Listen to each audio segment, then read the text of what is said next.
Hi there, Helen Wilkie back again with your 5-minute author notes.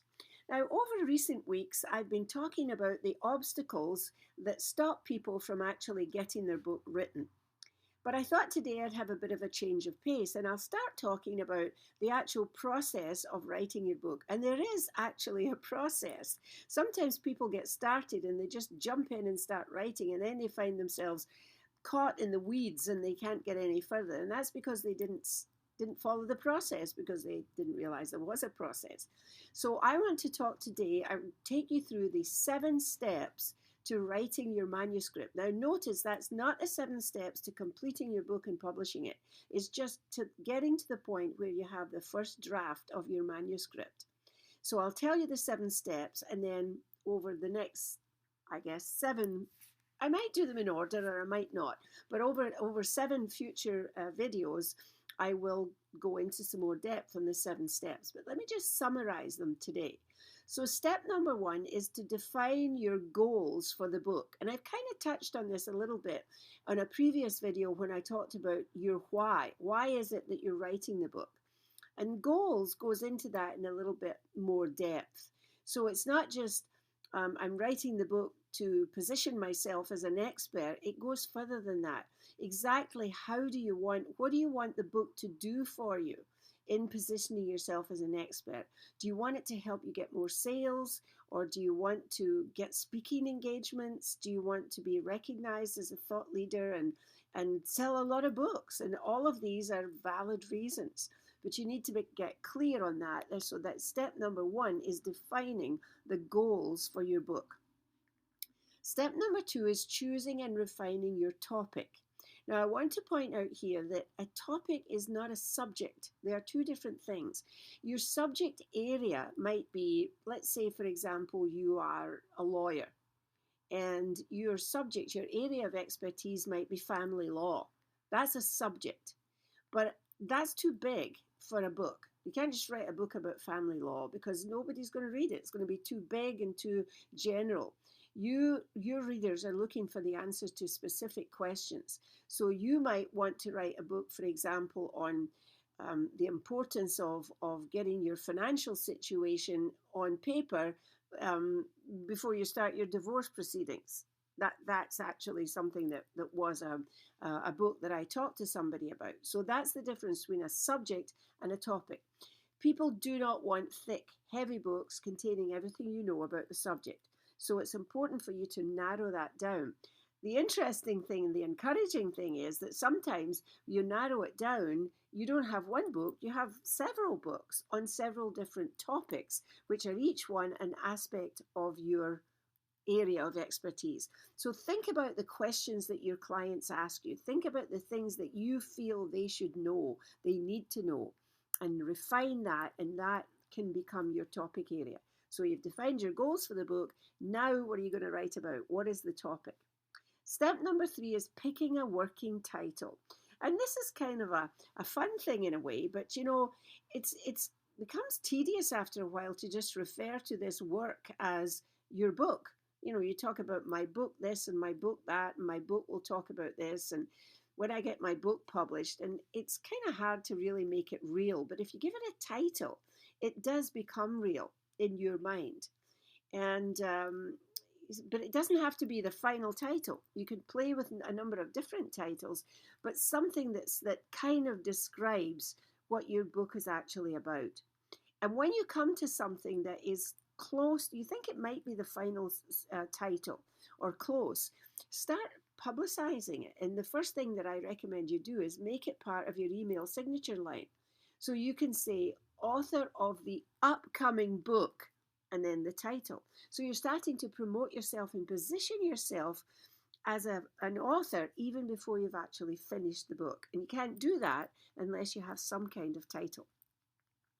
Number 4 is to decide on the style of your book. Is this going to be a thought leadership book? In which case it's going to need a lot more content, and probably the chapters will be longer, and the structure of the book will be, it has to be very specific and very carefully thought through. Is it going to be a how-to book? In which case, is it going to be a process, a 7-step process for doing something, for example?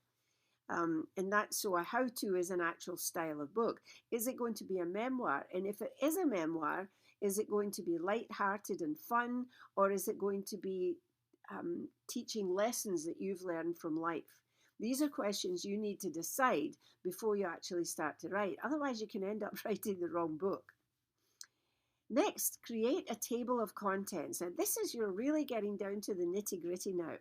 And I suggest that you write your table of contents. Again, like the title, it's not cast in stone. It may not be the final, it probably won't be the final table of contents, but it gives some structure to your book and it gives you some idea of the order that you'll write it in, that your subjects will appear in. So again, just jot down, for example, on a piece of paper, all the pieces that you want to include in your book, the things that you want to write about. Jot them down and then decide, if get rid of some of them if you've got too many, and try to keep it to about 10 subjects, and that will give you 10 chapters. And so now write down the order that you're going to present these chapters to your reader, and that can give you the outline of a table of contents. Now you might have some sub chapters, but you don't need to worry about those right now. You just want a general outline, or the beginning of an outline for your book, which comes from your table of contents. Once you've got a table of contents and a title, you're really starting to realize you've got a book coming.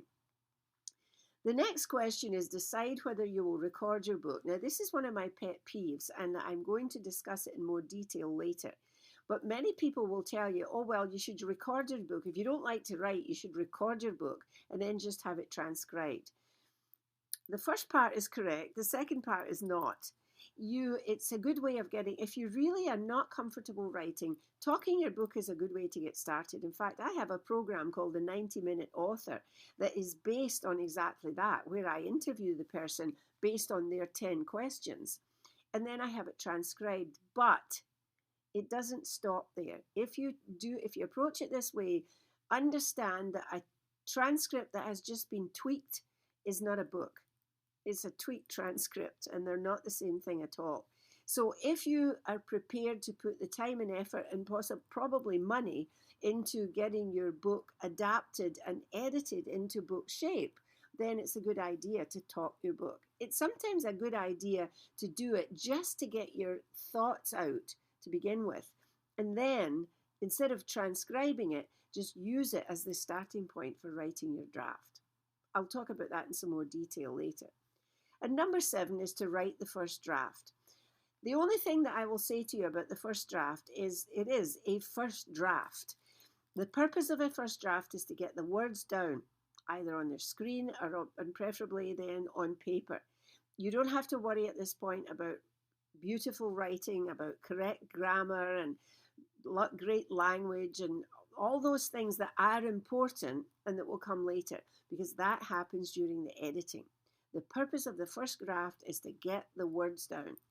And so once you've got your table of contents done, just start with that and work your way through it and just write down your thoughts on each item in your table of contents. Now, of course, there's more to it than that, and I will be talking about that in some detail as we go through the series. But for now, just know that once you've done those, your steps are define your goals for the book, choose and refine your topic, pick a working title, decide on the style of your book, create a table of contents, decide whether or not you'll record your book, and write the first draft. Those are the 7 steps to getting to a point where you have a working manuscript of your book.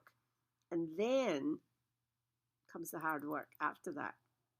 So start thinking about these things. Start asking yourself this week about the goals for your book, and just work your way through these and see whether you can get to the point where you're ready to start the first draft of your book. And I'll talk to you next week.